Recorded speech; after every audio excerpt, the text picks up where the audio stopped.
exprimé fortement plusieurs fois cette année, les 28 septembre 2017, 15 mars, 15 juin 2017, dernièrement encore le 9 octobre, où de nombreux retraités étaient aux côtés des actifs. Ils continuent à nous mépriser et à prendre des mesures qui n'ont de cesse de détériorer notre pouvoir d'achat et nos conditions de vie.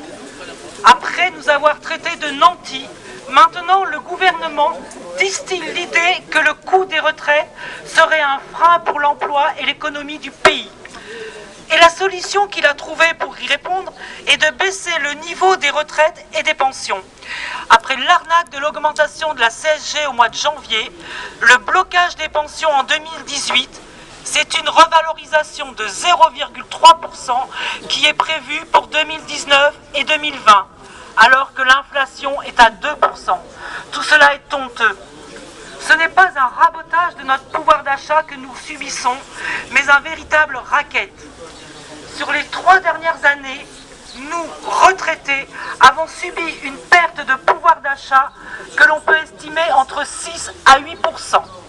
Pour rappel, blocage des pensions sur plusieurs années, mise en place de la CASA qui est un prélèvement de 0,3%, suppression de la demi-part pour les veufs et veuves, imposition du supplément familial pour les retraités ayant élevé 3 enfants et plus, et en janvier, augmentation scandaleuse de la CSG. Cet hold-up des retraités s'accompagne d'une campagne idéologique visant à nous culpabiliser et à nous opposer aux jeunes générations. Que dire de la déclaration d'Aurore Berger ? Vous et moi, nous payons pour celles et ceux qui sont à la retraite. On ne paie pas pour notre retraite, on peut légitimement leur demander un effort. Cette phrase démontre leur volonté de construire une société essentiellement basée sur l'individualisme. Ils veulent casser notre modèle social basé sur la solidarité entre les générations. Ils veulent dresser les retraités contre les actifs. Cette opposition entre retraités et inactifs est insupportable.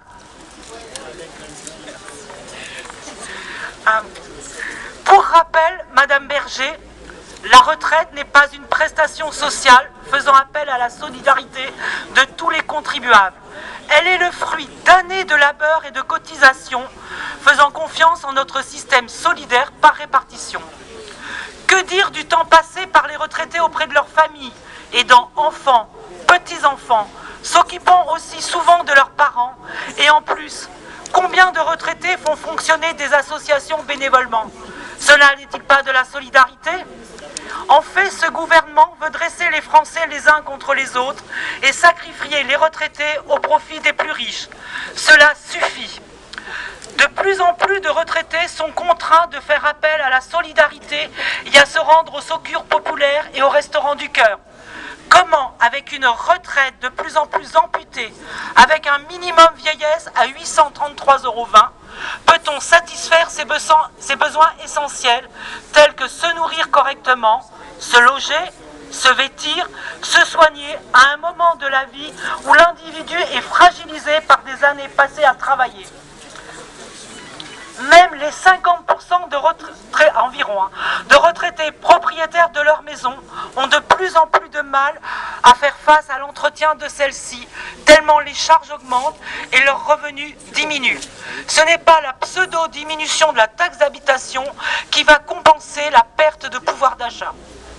Les fins de mois sont de plus en plus compliquées à boucler pour les retraités. Pourtant, l'argent, il y en a en France. Et les millions d'euros pris dans nos poches ne sont pas perdus pour tout le monde. Pour rappel, après la suppression de l'ISF et le plafonnement à 30% de l'imposition sur les dividendes, ce sont plus de 4,5 milliards par an qu'une caste d'intouchables va se partager alors qu'on ne donne que 8 millions sur le quinquennat pour un plan censé combattre la pauvreté. 39 milliardaires ont vu leur fortune grimper de 21% en 2017. On ne peut pas l'accepter, ça. 2019 verra la baisse annoncée des cotisations patronales maladie de 6 points et nous, les retraités, notre pouvoir d'achat baisse tous les jours. On ne peut pas continuer à accepter cela. Dans les projets de loi de financement de la sécurité sociale pour 2009, oui, pour 2019, où il est fait de plus en plus de cadeaux au patronat, la pension de retraite se transforme en une prestation sociale qui n'est plus revalorisée tous les ans. Elle est liée aux possibilités budgétaires et l'objectif est de les faire baisser.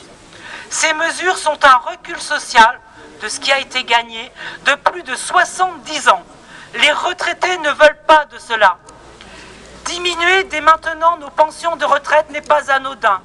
Le but est de les mettre au niveau de celles que percevront les générations futures avec la réforme des retraites qu'il veut imposer. La réforme en préparation, basée sur un système à points, menace tous les mécanismes de solidarité intergénérationnelle. Elle concerne tout le monde, actif et retraité. Qui décidera de la valeur du point de son achat en activité et de son montant lors du calcul de la pension de retraite? Avec un système à points, la notion de durée d'assurance disparaît. L'âge de départ sans décote sera reculé et il sera mis en place un système de bonus-malus comme cela va se passer pour les régimes complémentaires ARGIC et ARCO lors de leur fusion au 1er janvier 2019. Dans la réforme proposée, les pensions de réversion sont aussi menacées, alors qu'elles ont pour objectif de maintenir le niveau de vie du conjoint survivant, qui dans la grande majorité des cas est une femme.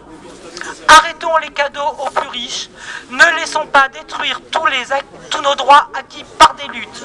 Exigeons la suppression de la hausse de la CSG, la revalorisation de toutes les pensions, l'indexation des pensions sur les salaires, le maintien des pensions de réversion, la prise en charge de la perte d'autonomie à 100% par la sécurité sociale.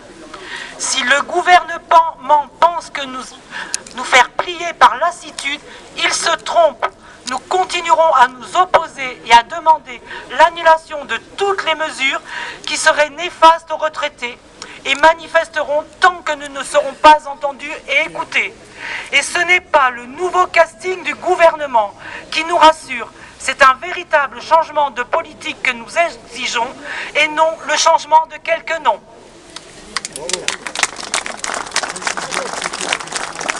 Alors évidemment, c'est la déclaration unique de l'intersyndicale de Haute-Loire, CGT, UNSA, FO, FGR et FSU.